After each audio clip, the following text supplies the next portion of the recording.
them. Each afternoon, Kale spent time admiring the metropolis outside her window. She was supposed to be reading, actually studying, but she'd never lived in a city.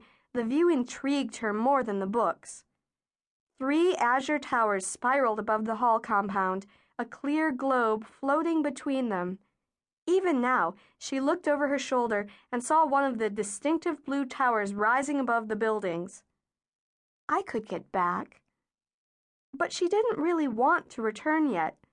She'd chosen the East Gate and freedom from monotony, just as Dar had. The west portal led directly into the back quadrangle of the hall.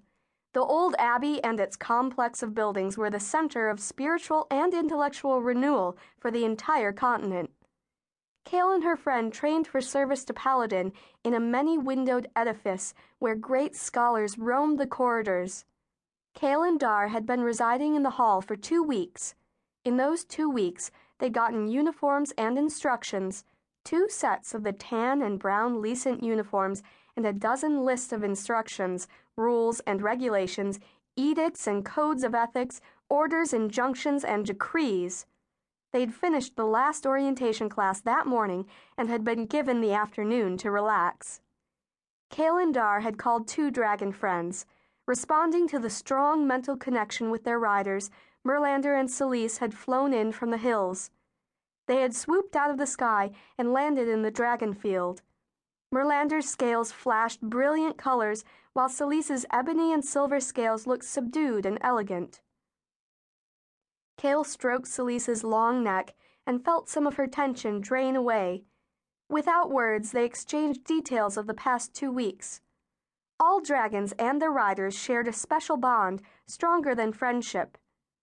She was tempted to climb on Celise's back and ride far above the city, forgetting all about lists of rules and stacks of books. Too soon, Dar and Kale waved goodbye to the dragons. With a swoosh of large, leathery wings, Celise and Merlander rose above the flowered meadow. The 2 spiraled upward in an airborne dance, twirling and passing back and forth until they were specks high above the dragon field. Kale watched them head out toward the mountains and then looked with displeasure at the many buildings surrounding her. The field seemed a part of her old life.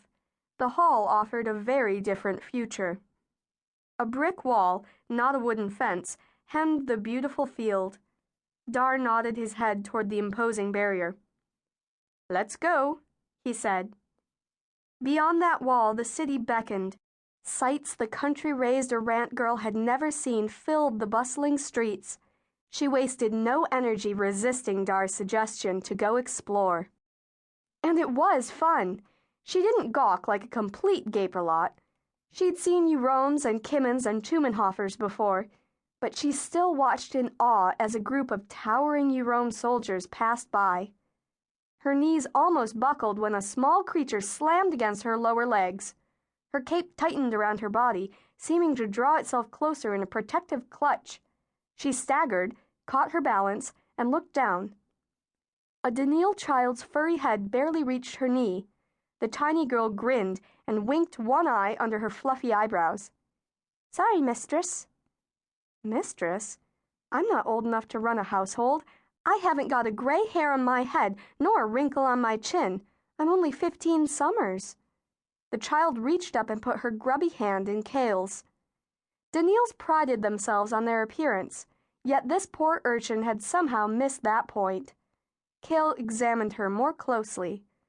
The child had a Daniil's flair for bright, fine clothing, but this getup had been scavenged from refuse bins. The girl wore a yellow silk blouse, many sizes too big, cinched at the waist with a man's purple necktie. Garish green pantaloons peeked out from the skirt-like hem of the blouse. Slippers, decorated haphazardly with discarded buttons, covered the girl's feet.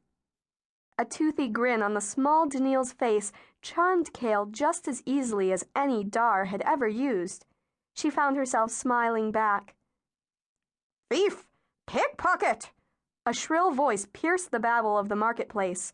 The hand in Kale's squeezed convulsively and then let go. Kale looked up at the commotion.